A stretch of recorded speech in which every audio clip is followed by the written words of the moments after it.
it was found by the analysts that had a huge correlation to GDP per capita. So mapping GDP per capita across, let's say, the vertical axis, and mapping category penetration, what was found was there was a huge correlation, but obviously as you reached a very high level of GDP per capita, then penetration flattened out. However, there were certain outliers. There were certain countries which just didn't fit this pattern. Digging into those particular countries, what was found that the category leaders in those countries had invested a disproportionate amount of marketing money over the years, and hence built those categories in those markets to have disproportionate penetration versus what their per capita GDP would suggest. Now, what was all this data used for? Basically, the total category ambition over the next 5 years, as it stood before the analysis, was almost double once the correlation between the GDP per capita and the various sort of impacts on this category as to how this category would evolve along with GDP per capita.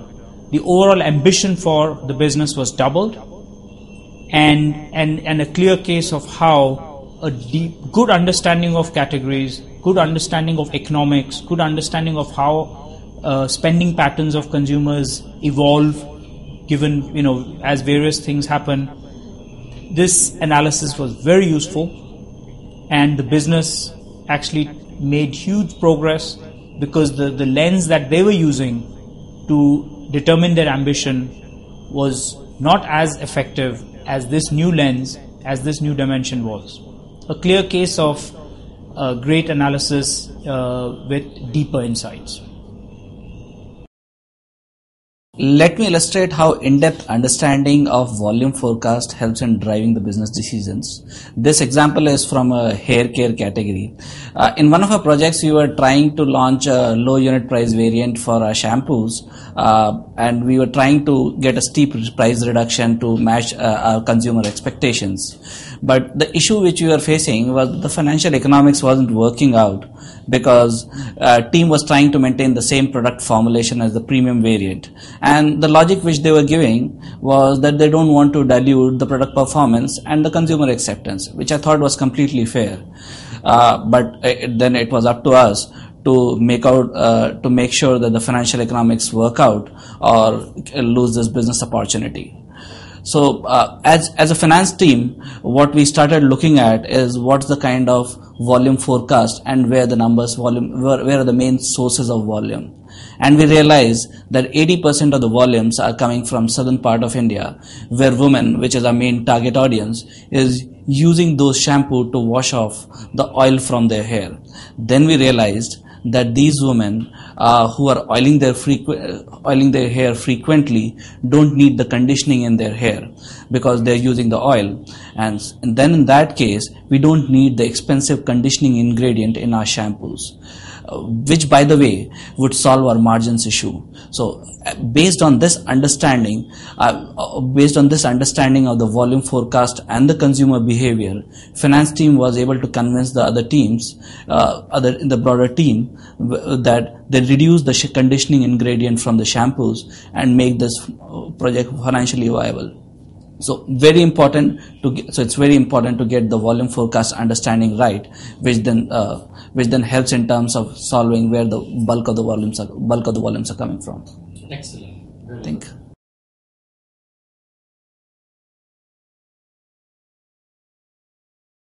Let me illustrate how understanding of volume forecast helps in influencing business decisions. This example is from hair care category. In one of our projects, we were trying to launch a low unit price variant for our shampoo sachets. This shampoo sachet was supposed to be launched with a steep price reduction, but team was of the belief that we should not change the product formulation. The product formulation we didn't want to change because that would dilute our product performance as well as the consumer acceptance, which I thought was a fair need. So it was up to us to ensure whether we would want to manage the financial economics of this project or lose this business opportunity. as a finance team, we started probing further onto this, and we understood that bulk of the volumes, the sources of the volumes, are coming from southern part of India, where women folks are using, which are our target audience, are using this shampoo to wash off the oil in their hair.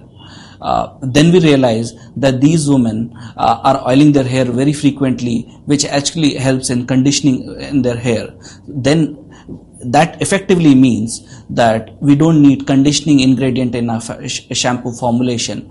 That led to our belief, and we actually convinced our team that we don't need to have an expensive conditioning ingredient in our shampoos, and hence we can actually lower our formulation cost and reduce the and reduce the overall cost part of it. That actually helped in improving margins. So just the in-depth understanding of the volume forecast helped in reducing the formulation cost, which actually solved our margins issue.